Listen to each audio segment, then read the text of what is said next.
Hello students, welcome back once again on my YouTube channel Let's Be Mathaholic.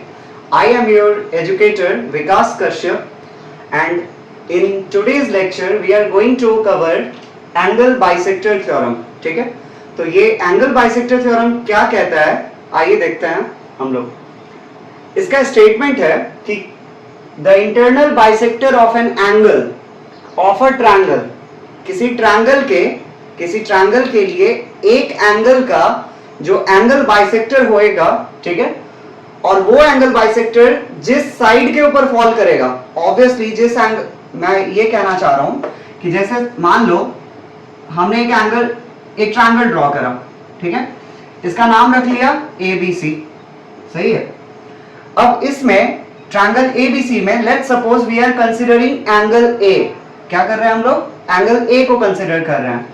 तो इस angle A का जो bisector होगा, ठीक है, इस एंगल A के इंटरनल बाइसेक्टर की हम बात कर रहे हैं, ठीक है, मतलब इंटरनल बाइसेक्टर बोलने से मतलब ये है कि इस एंगल का जो बाइसेक्टर होना चाहिए वो ट्रायंगल के इनसाइड ही रहे, ट्रायंगल से बाहर ना लोकेटेड हो, ठीक है। तो हम क्या कर रहे हैं, हमने एक ट्रायंगल लिया ABC नाम का, इस ट्रायंगल के लिए एक एंगल पिक किया, लेट्स सपोज एंगल A, ठीक है। अब इस एंगल A का बाइसेक्टर हम लोग ड्रॉ करने जा रहे हैं, ठीक है। ये जो बाइसेक्टर ड्रॉ करा जाएगा, ठीक है, ये जो हमने बाइसेक्टर ड्रॉ किया, let's suppose this bisector name is AD, ठीक है। हमने AD क्या करा, बाइसेक्टर ड्रॉ करा एंगल A के लिए। अब ऑब्वियसली एंगल A का ये बाइसेक्टर है तो ये कहां फॉल करेगा, तो जो एंगल A के अपोजिट वाला साइड है, जो एंगल A के अपोजिट में जो साइड है ना उसके ऊपर फॉल करेगा, ठीक है। अब इसके बाद तो हमने AD नाम का एंगल बाइसेक्टर ड्रॉ कर लिया, तो हमसे ये थ्योरम, एंगल बाइसेक्टर थ्योरम ये कहना चाहता है कि यहां जो एंगल बाइसेक्टर फॉल करा किसके ऊपर, इस एंगल A के लिए जो अपोजिट साइड है कौन है, वो BC है, ठीक है।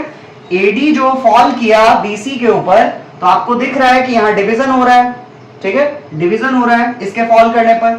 तो ये जो BD और DC का रेशियो होएगा, BD और DC इस दोनों पार्ट का जो रेशियो होगा ये वही होगा जो ratio sides containing that angle का था, ठीक है। मैं क्या बोल रहा हूं, ये जो रेशियो होगा BD और DC का, ये रेशियो वही होगा जो साइड्स कंटेनिंग दैट एंगल का था। ये बोलने का क्या मतलब, इसको मैं थोड़ा और क्लियर कर दे रहा हूं। जैसे हमने बात करी एंगल A की, तो एंगल A के बनने में कौन कौन से दो साइड का रोल था, या आप ऐसे भी बोल सकते हो कि एंगल A जो फॉर्म हुआ, ठीक है, एंगल A जो फॉर्म हुआ वो कौन से दो साइड के बीच में बना है। तो आप देख रहे हो कि एक AB है और दूसरा AC है, इन्हीं दोनों साइड के बीच में कौन बना, एंगल A बना, सही है। तो यहां जो रेशियो आएगा ना, एंगल बाइसेक्टर थ्योरम ये कहता है कि ये जो BD और DC का रेशियो होगा, ये कितना होगा, the sides containing that angle के रेशियो के बराबर, ठीक है। मतलब हम एंगल A की बात कर रहे हैं, तो एंगल A के बनने में AB और AC का रोल था, तो AB और AC का जो रेशियो होगा वही रेशियो यहां एंगल बाइसेक्टर के फॉल करने के वजह से जो डिवीजन हुआ, ठीक है, साइड का BC साइड का, तो वो रेशियो भी इन्हीं दोनों AB/AC के बराबर होएगा, ठीक है। चलिए अब इसका हम लोग प्रूफ देखेंगे। सबसे पहले क्या करेंगे, एक ट्रायंगल कंसीडर करेंगे, ठीक है। इस ट्रायंगल का नाम हमने ABC रख लिया। अब सिंस इस थ्योरम का नाम ही है एंगल बाइसेक्टर, तो हमें एक एंगल और उसके लिए उसका रिस्पेक्टिव बाइसेक्टर को तो इंट्रोड्यूस करना ही होगा। तो लेट्स सपोज हमने एंगल A को कंसीडर करा और इसके लिए जो बाइसेक्टर है ना वो कौन है, D है, ठीक है। Means AD is the bisector for angle A। Let's suppose यहां जो एंगल बने ना, एक को मैंने नाम दिया एंगल 1 और एक को 2। सिंस 1 और 2 दोनों क्या हैं, एंगल A का जब बाइसेक्शन हुआ तब ये फॉर्म हुए हैं। तो बाइसेक्ट का मतलब ही होता है getting divided into 2 equal parts, ठीक है, और वो दोनों हाफ क्या होगा, आपस में इक्वल होगा। ऑब्वियसली बाइसेक्शन का मतलब ये होता है कि दो भाग में बराबर बराबर बढ़ जाना, ठीक है। तो 1 और 2 क्या होंगे, बराबर होंगे।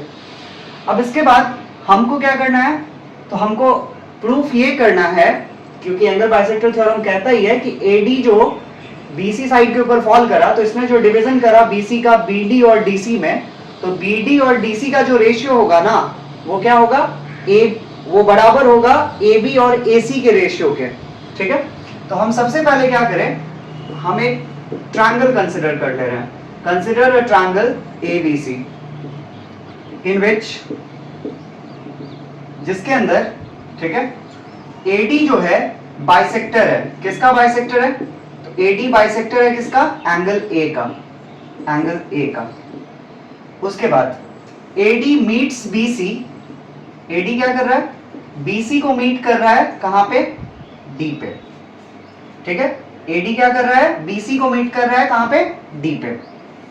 अब हमसे क्या कहा गया, अब हम लोग एंगल बाइसेक्टर थ्योरम के प्रूफ को करेंगे, तो इसके लिए कुछ हम कंस्ट्रक्शन करेंगे। अब कंस्ट्रक्शन क्या होगा, तो कंस्ट्रक्शन में हम लोग करेंगे, ये भी, इसके भी प्रूफ में बेसिक प्रोपोर्शनैलिटी थ्योरम का यूज होना है, मींस थेल्स थ्योरम का। तो कंस्ट्रक्शन में हम क्या करेंगे, एक लाइन ड्रॉ करेंगे, ड्रॉ ए लाइन, कौन सा, EC, EC नाम का एक लाइन ड्रॉ करेंगे, और ये EC लाइन क्या होगा, तो पैरेलल होगा किसके, पैरेलल टू, ये EC लाइन पैरेलल होएगा इस AD लाइन के। ठीक है,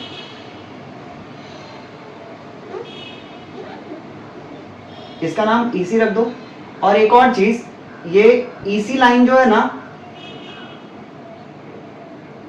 ये EC लाइन जब हमने BA को प्रोड्यूस करा ना, तो BA को जब प्रोड्यूस करके हम E तक ले गए, तब वो क्या कर रहा है, EC लाइन के साथ उसका मीटअप हो रहा है। तो हम ये भी चीज मेंशन करेंगे कि हमने एक लाइन ड्रॉ करा EC, ठीक है, which is parallel to what, जो पैरेलल है किसके लिए, AD के लिए, और ये मीट कर रहा है, meeting BA when produce to E। जब BA को हमने प्रोड्यूस करा ना, कहां तक प्रोड्यूस करा, E तक। ठीक है, अब इसके प्रूफ को देखते हैं। हम लोग को प्रूफ क्या करना है, एज पर एंगल बाइसेक्टर थ्योरम। तो एंगल बाइसेक्टर थ्योरम यही तो कहता है ना कि यहां जो एंगल बाइसेक्टर के ड्रॉ करने से जो BC साइड का डिवीजन हुआ, जो क्या हुआ, BD और DC में, तो BD और DC का जो रेशियो होएगा, ये किसके बराबर होएगा, BD और DC का जो रेशियो होएगा, ये AB और AC के रेशियो के बराबर होएगा। ऐसा हमको क्या करना है, प्रूफ करना है। ठीक है, तो यहां पे और कुछ एंगल्स बने हैं, इस एंगल को मैं नेम कर रहा हूं 3। ठीक है, और यहां एक E के पास एंगल बना है, इसको मैं नेम कर रहा हूं 4। सही है, चलिए अब हम लोग इसके आगे का पार्ट देखते हैं। चलिए अब हम लोग देखेंगे प्रूफ में आगे कि सिंस एंगल A जो है, सिंस एंगल A का यहां बाइसेक्शन हुआ है, तो एंगल 1 और 2 फॉर्म हुए हैं, और ये 1 और 2 क्या होगा, आपस में बराबर होएगा। क्यों, क्योंकि इसके लिए रीजन मेंशन करेंगे कि सिंस AD क्या था, बाइसेक्टर था। किसके लिए बाइसेक्टर था भाई, एंगल A के लिए। AD is the bisector of angle A, that's why ऐसा लिख सकते हैं। इसको हम क्या कंसीडर कर ले, इक्वेशन फर्स्ट।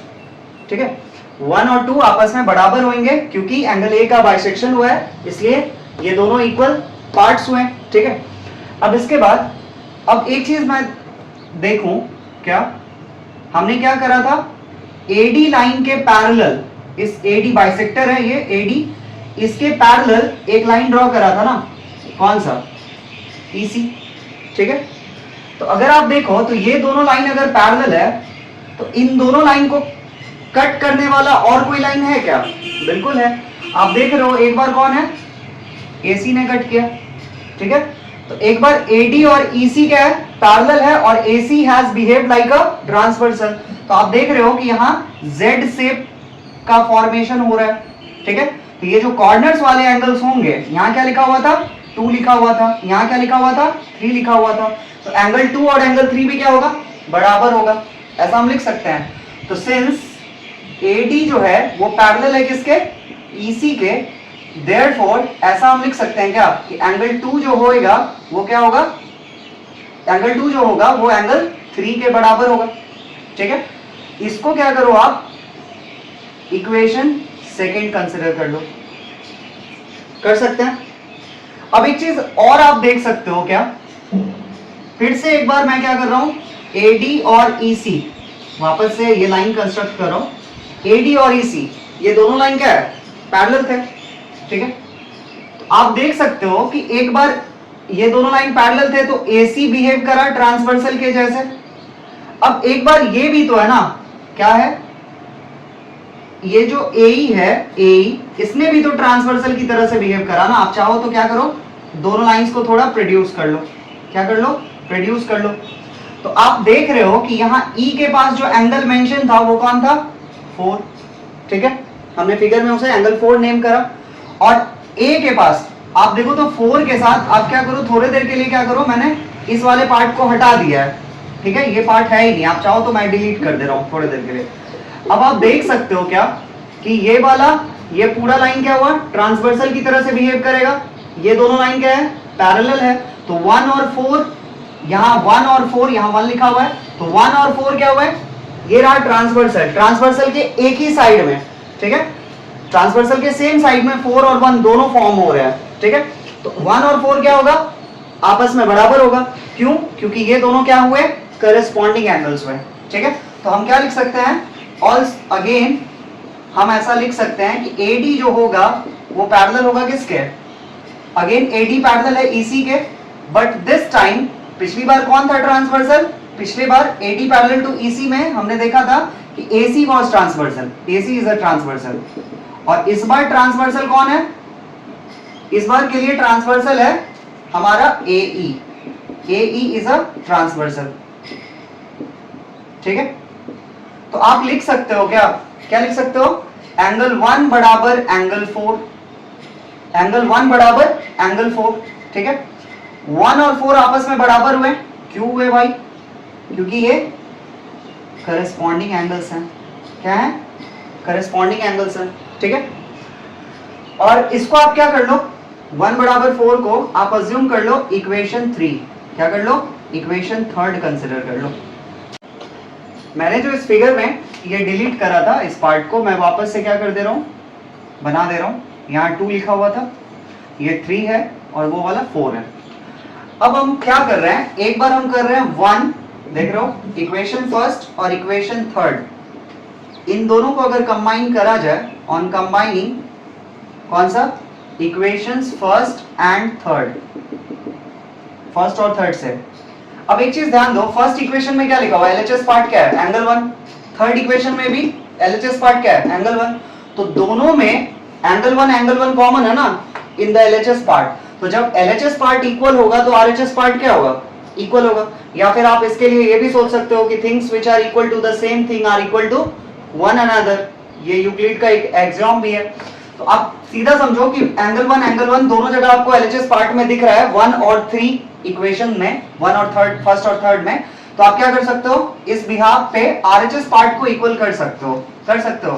तो एंगल 2 और एंगल, यहाँ का RHS पार्ट क्या है, एंगल 2, और यहाँ का RHS पार्ट क्या है, एंगल 4, ठीक है। एंगल 2 और एंगल 4 क्या आपस में बराबर।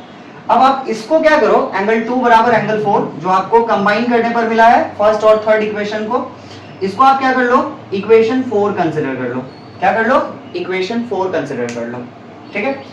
अब अगेन एक बार और आप कंबाइन करो, किसको कंबाइन करो, इस बार आप कंबाइन करो किसको, ये जो आपको फोर्थ इक्वेशन मिला है ना, अगेन ऑन कंबाइनिंग फोर्थ, और ये जो थर्ड सेकेंड वाला इक्वेशन था, second and fourth, we get क्या मिलेगा, क्या मिलेगा।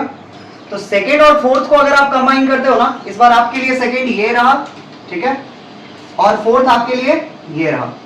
आप देख रहे हो कि दोनों, यहाँ पे LHS पार्ट क्या है, एंगल 2, यहाँ भी LHS पार्ट क्या है, एंगल 2। तो जब दोनों का LHS पार्ट इक्वल, जब दोनों का LHS पार्ट इक्वल, तो दोनों का RHS पार्ट क्या होगा, इक्वल। तो इस बिहाफ पे जब आपको दिख रहा है कि एंगल 2 दोनों जगह LHS पार्ट में प्रेजेंट है, मैं किसकी बात कर रहा हूं, इक्वेशन सेकंड और इक्वेशन फोर्थ के लिए, ठीक है। तो RHS पार्ट भी क्या होगा, ऑब्वियसली इक्वल होंगे। तो हम लिख सकते हैं एंगल 3 और एंगल 4 क्या आपस में इक्वल, ठीक है। एंगल 3 और एंगल 4 क्या आपस में इक्वल। आप चाहो तो इसको इक्वेशन 5th कंसिडर कर सकते हो, equation 5th we have considered it, ठीक है। अब एक चीज आप ध्यान दो, क्या ध्यान दो, मैं एक बार वापस से एक ट्रायंगल बना रहा हूं, ठीक है। इस ट्रायंगल में ए, ई और सी मैं लिख रहा हूं, ठीक है। हमने क्या देखा, हमने देखा कि यहां ई के पास क्या लिखा हुआ था, एंगल 4, सी के पास क्या लिखा हुआ था, 3, ठीक है। तो हमने यही देखा ना कि 3 और 4 को हमने क्या करा, इक्वल प्रूफ कर लिया, 3 और 4 को इक्वल प्रूफ कर लिया। अब आपको दिख रहा है कि 3 और 4 जो एंगल हैं वो किस ट्रायंगल के पार्ट हैं, तो वो हैं AEC के लिए। कौन से ट्रायंगल के पार्ट है, AEC के लिए। तो हम कह सकते हैं ना, from triangle AEC, if triangle AEC से यदि हमारे पास 3 और 4 आपस में बराबर हो गया, इसका मतलब ये ट्रायंगल कैसा हो गया, दो एंगल बराबर होने पर भी आइसोसेलेस कह सकते हैं, ठीक है। तो जो दो एंगल इक्वल हैं उनके सामने वाले साइड्स, उनके ऑपोजिट वाले साइड्स क्या होंगे, इक्वल होंगे। तो देयरफॉर हम ऐसा लिख सकते हैं कि sides opposite to equal angles are what, equal. जो इक्वल एंगल्स है ना, 3 और 4 इक्वल एंगल्स हुए, तो इनके लिए जो सामने के साइड्स हैं, इनके लिए जो ऑपोजिट वाले साइड्स हैं वो क्या होंगे, इक्वल होंगे, ठीक है।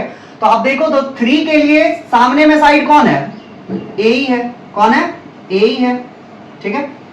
और 4 के लिए सामने का साइड कौन है, 4 के लिए अपोजिट में कौन है, AC है, ठीक है। तो AE और AC इस तरह से क्या हो गया, इक्वल हो गया, ठीक है। तो हमने क्या माना, AE और AC, हम लोगों को AE और AC आपस में इक्वल करना था, जो हम एंगल बाइसेक्टर थ्योरम प्रूफ कर रहे हैं ना, उसके लिए ये एक इंपॉर्टेंट कॉन्स्टिट्यूएंट था, इंग्रेडिएंट था, ठीक है। तो हम यहां तक पहुंच गए, इसके बाद कुछ पार्ट और रह गया है इस थ्योरम में प्रूफ करने का, तो आगे बढ़ते हैं।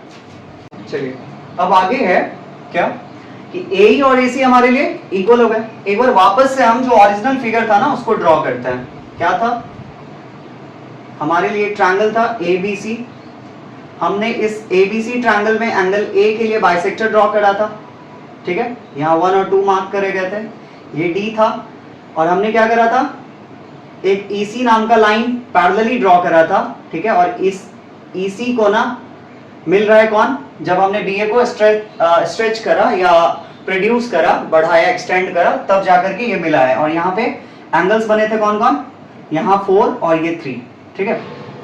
तो हमने अब क्या करना है, हम लोग को अब अप्लाई करना है BPT, ठीक है। कैसे अब BPT अप्लाई करेंगे, तो आप एक काम करो, इस फिगर के लिए हम थोड़ी देर के लिए, क्योंकि हम लोग पहले देखे थे, हमने जानबूझ करके एक EC लाइन ड्रॉ करा था, हमने जानबूझ करके एक EC लाइन कंस्ट्रक्शन में ड्रॉ करा था, which was parallel to what, this angle bisector AD, जो क्या था, पैरेलल था किसके लिए, इस एंगल बाइसेक्टर AD के लिए। तो अब हम क्या करने जा रहे हैं, इस वाले पार्ट को डिलीट कर दे रहे हैं, ठीक है।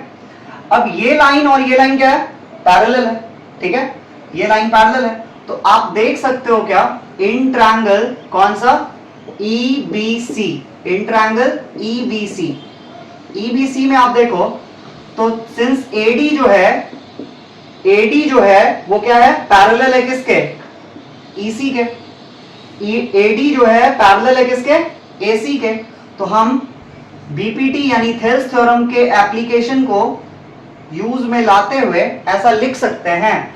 थेल्स थ्योरम क्या कहता है कि छोटा वाला पार्ट बाय ये छोटा वाला पार्ट, जब दो लाइन आपस में पैरेलल होंगे, ठीक है, ट्रायंगल के मतलब BC ट्रायंगल में EC साइड के पैरेलल है कौन, AD, ठीक है। और ये AD क्या कर रहा है, BE और BC दोनों साइड को डिस्टिंक्ट पॉइंट्स पे कट कर रहा है। तो यहाँ जो डिवीजन हुआ ना इस लाइन के दो साइड्स के ऊपर फॉल करने की वजह से, तो यहाँ जो डिवीजन हुआ वो डिवीजन का रेशियो क्या होगा, इक्वल होगा दोनों साइड्स के लिए, ठीक है। मतलब बाय BPT हम जानते हैं, क्या लिख सकते हैं कि BD बाय DC, ठीक है, यहाँ ये C था, तो BD by DC, BD by छोटा वाला पार्ट बाय ये छोटा वाला पार्ट इक्वल्स क्या, इधर भी ये छोटा वाला पार्ट BA बाय A लिख सकते हैं, BA बाय A। अब यहां से ध्यान दें तो हमने BD बाई DC इसको ऐसे ही रहने देना है, B D by D C इसको एज इट इज रहने देंगे। और अभी थोड़ी देर पहले देखे थे, क्या देखे थे कि जो ए ई था ना, ए ई विच, हाँ ए ई किसका पार्ट था, ए ई किसके इक्वल था, ये था ए इक्वल था ए सी के, ठीक है, ए इक्वल था किसके, ए सी के। हमने अभी देखा ए इक्वल था किसके, ए सी के। तो बी ए को तो बी ए ही रहने देंगे, बी ए को बी ए ही रहने दिए, और ए के बदले हमने क्या लिखा, ए के बदले हम क्या लिख सकते हैं, ए सी लिख सकते हैं, ठीक है। तो हमारे को यही तो करना था। क्या कह रहा था एंगल बाइसेक्टर थ्योरम, कि ए बी सी नाम का एक ट्रायंगल है, इसमें एंगल ए के लिए एक बाइसेक्टर है ए डी नाम का, ठीक है। और ए डी बाइसेक्टर जो होगा ना, वो ऑब्वियसली जिस एंगल के लिए हम बाइसेक्टर ड्रॉ कर रहे हैं वो उस एंगल के सामने वाले साइड के ऊपर फॉल करेगा, ठीक है। तो सामने वाले साइड के ऊपर जो फॉल करेगा ना, तो वो जो रेशियो होगा फॉल करने की वजह से, उस साइड के ऊपर जो फॉल करा उसके वजह से उस लाइन सेगमेंट को जो उसने डिवाइड करा, तो लेट सपोज वो बीसी लाइन सेगमेंट था, एंगल ए के लिए हमने बाइसेक्टर ड्रॉ करा था इन ट्रायंगल ए बीसी, तो बीडी और डीसी का जो रेशियो होएगा वो क्या होगा, ए बी और ए सी, मतलब the two sides which actually was responsible for the formation of that angle whose angle bisector has been drawn, ठीक है। मतलब हम AB और AC के लिए बात कर रहे हैं, तो AB AC ही वो दो साइड्स थे जो मिल करके एंगल A को बना रहे थे, फॉर्म करवा रहे थे। तो AB और AC का ही रेशियो क्या होगा, इक्वल होगा BD और DC के रेशियो के। तो यही क्या है, हम लोगों ने प्रूफ करा। चलिए अभी हम लोग एंगल बाइसेक्टर थ्योरम को प्रूफ करें, इसके ऊपर बेस्ड एक क्वेश्चन करने जा रहे हैं, ठीक है, सो दैट आपका अंडरस्टैंडिंग अच्छे से क्लियर हो सके, ठीक है, एंगल बाइसेक्टर थ्योरम को लेकर के। चलिए क्वेश्चन में क्या कहा जा रहा है, इस फिगर में, मतलब ये फिगर जो बना हुआ है उस फिगर में क्या दे रखा है कि एडी बाइसेक्टर है, मतलब एडी हमको बता दिया गया कि ये बाइसेक्टर है, किसका बाइसेक्टर है, एंगल BAC का, BAC, मतलब आप इसको ऐसे भी बोल सकते हो, सिंस जब 3 लेटर से एंगल को डिनोट करते हैं ना, तो हमारे को मतलब किससे होता है, बीच वाले लेटर से, एक्चुअली वहीं पे एंगल का फॉर्मेशन हो रहा होता है। तो एंगल ए का बाइसेक्टर है कौन, एडी, ठीक है। आप BAC बोलो या एंगल ए बोलो, एक ही बात है। अब AB साइड का लेंथ दिया हुआ है 10 सेंटीमीटर, AC साइड का लेंथ दिया हुआ है 6 सेंटीमीटर, ठीक है, और BC साइड का लेंथ दिया हुआ है 12 सेंटीमीटर। हमसे क्या कहा गया, BD और DC फाइंड आउट करिए, BD और DC फाइंड आउट करिए, ठीक है। तो अभी हमने एंगल बाइसेक्टर थ्योरम से क्या देखा कि जो बाइसेक्टर, जिस एंगल के लिए हम बाइसेक्टर ड्रॉ कर रहे हैं, ऑब्वियसली वो बाइसेक्टर कहां फॉल करेगा, तो जिस एंगल के लिए ड्रॉ कर रहे हैं उसके सामने वाले साइड पे, उसके ऑपोजिट साइड पे। तो अगर एंगल ए का बाइसेक्टर है तो एंगल ए के सामने में कौन सा साइड है, BC है, तो BC के ऊपर फॉल करा। आप देख भी रहे हो फिगर में, एंगल ए के लिए बाइसेक्टर था AD फॉल करा BC साइड के ऊपर, ठीक है। तो इसने जो डिवीजन करा इस साइड का, किसने, एंगल बाइसेक्टर ने, AD ने जो डिवीजन करा BC साइड का, ठीक है, AD being the angle bisector for angle A, सही है। तो वो जो रेशियो होगा डिवीजन का, वो क्या होगा, इक्वल होगा इन दोनों साइड्स के रेशियो के, जिन दो साइड्स ने मिल करके एंगल A का फॉर्मेशन करा था, ठीक है। तो हम जानते हैं क्या कि बाय एंगल बाइसेक्टर थ्योरम हम ऐसा लिख सकते हैं, एंगल बाइसेक्टर थ्योरम से हम ऐसा लिख सकते हैं, क्या लिख सकते हैं कि BD बाई DC इक्वल्स क्या, AB बाई AC, ठीक है। अभी हम लोग देखे थे। अब हमको क्या है ना, BC साइड में ना BD मालूम ना DC मालूम, बट ये पूरा मालूम है, कितना है, 12 है। तो अब एक चीज करो, लाइक BD प्लस DC मिलकर के ये क्या होगा, BC होगा, और BC का लेंथ कितना गिवन है, 12 सेंटीमीटर, सही है। अब BD हमको नहीं पता, तो लेट सपोज BD क्या है, X है, X plus DC, let suppose, let क्या कर लिया हम लोग, BD को मान लिए X, ठीक है। मतलब ये मैं बोल रहा हूं कि इस पार्ट को मैंने अज्यूम करा X, ठीक है। तो दिस इंप्लाइज DC क्या हो जाएगा, this will be 12 minus X, मतलब बचा कुछ, अगर आपने इसको X अज्यूम करा तो ये वाला पार्ट क्या होगा, 12 माइनस X होगा, सही है, 12 माइनस X होगा।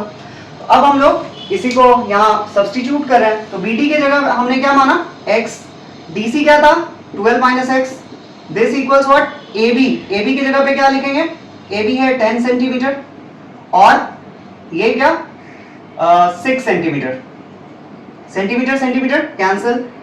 अब यहां से x बाई 12 माइनस एक्स, आप इसको कैंसिल कर सकते हो, 5 और ये 3, ठीक है। अब यहां से 3 से मल्टीप्लीकेशन कर दो, 3x इक्वल्स कितना, 5 into 12 60, 5 into x 5x implies that 3x plus 5x, 3x plus 5x equals कितना 60। यहां से 5 3 8, 8x इक्वल्स कितना 60, x will be how much 60 by 8, ठीक है। काटोगे 4 से, 4 दूनी 8, 4 से 15, 15 बाई 2, 15 बाई 2 के लिए जो डेसिमल वैल्यू आएगा ना कितना आएगा 7.5 आएगा। x हमने किसको माना था, bd के लिए ना, तो यहां से bd कितना आया x एंड विच इज 7.5। अब हमको क्या निकालना था, dc कितना है 12 माइनस एक्स, 12 माइनस एक्स मतलब कितना 12 माइनस 7.5, 12 में से 7.5 आप घटाओगे ना, यू विल गेट 4.5, ठीक है।